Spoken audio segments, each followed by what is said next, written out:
Hi, Madison School, as well as the St. Bartholomew School. My name is Chase Buffington. I work out here at Explore Brown County. I wanted to get this YouTube video off to you so you guys can learn a little bit about the trees we're selecting for your guys' project, Zipping Through Physics. And so I wanted to talk about tree health so you guys have something to reflect back at while you guys build your projects, and also just some information for you guys in the future as well. One of the important things about zip lines is trees. You have to find the right trees. You have to select a healthy tree because it's your investment. You're putting a lot of time and money in these trees, and you're hoping that it'll last you for some time. So when we're up on top of a hill and we think we've found a great place that we can look from one point to another, we can start selecting trees in a given area. Now, one of the things I have with me right now is an inclinometer. This allows me to shoot distance and find out the degrees from one place to another. So I want to figure that out before I go ahead and select a tree. Once I have that, and I know that the degree is right where I want it to be, like anywhere between 0% for a gravity zip or 4% for just a nice fast zip that I want to do, then I go ahead and I can take out a rangefinder. I have just my hunting rangefinder. I can pull up and take a shot with yardage and go, all right, so that's about 300 yards away. I know that's going to be a 900-foot zip line, which is a really long zip line. Once I've selected that, I've got my area over there.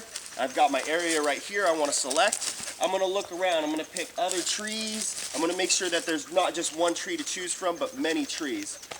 So right here we have a flag tree with some yellow ribbon on it. It's a good selected tree, I believe, and I'm just going to tell you a little bit about it. So this tree, when we come over to the area, you're actually going to take a look on the ground and find out if there is good vegetation growth. You want to look for things like mold and possibilities for ground infestations with insects and those sorts of things. And then you kind of can determine that, yes, this is a good area. This looks like this could possibly be a healthy tree. You want to look at the root system. You want to make sure there's no scarring or dieback or mold or moss and those sorts of things on the tree. And then you want to actually look at the diameter of the tree. Now this one is, not too bad. It's about 18 inches through, and that means that the tree still has a lot of time to grow in its life. So if we invest in this tree, the tree is going to last us for maybe 10, 15, even 20 years. We also take a look at the bark. Is the bark falling off? Is it falling apart? And is there any problems with it? Excuse me. You also want to take a look straight up the tree. If you could, go ahead and look up there. You'll see that it's a good straight tree, so you're not going to have a lot of issues when you're building in this thing. But when you do get to the top and you're looking up at the branches, you want to look for dieback, things that might be dead up in the tree, because that kind of signals that the tree is under some sort of stress, that maybe the branches are signaling that, hey, this tree is on the end of its life. But as we look up in this tree, the branches are very healthy. We have a lot of green, we have a lot of life in this tree. So the diameter is right, the bark is looking good, and the branches look good, the soil looks great. This is a good possibility to select this tree. So we put a yellow ribbon on it, and that's kind of where we're at with this tree. We're going to go ahead in this area and select many trees. We'll find out the one that we want to select best, or the one that we want to select, and we'll pick the best one. An arborist will come out. He'll take a look at the tree and go, yeah, that is a very healthy looking tree. You guys can go ahead and build your zip line in that tree, or you can also refer to a forester.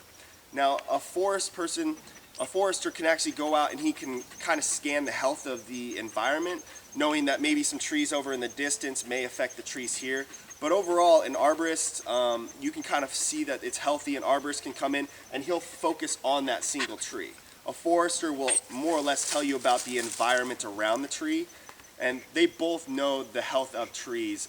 So I would go with either one's opinion when you do select a tree. And that's pretty much tree selection. And I just wanted to give you guys an idea about why I'm choosing the trees, why you should choose trees that are healthy and last a long time, because it's a good business model and a good business sense to invest your money and time into something that's going to last you for a long time. So I'm going to come back here shortly in just a few minutes. We're going to walk over and we'll turn it right back on. We'll be right where we left off. And we're going to select a tree that's bad, so you can see what a tree that's unhealthy and it might be actually dying, and so we can go ahead and not select a tree like that. So we'll be right back in just a minute.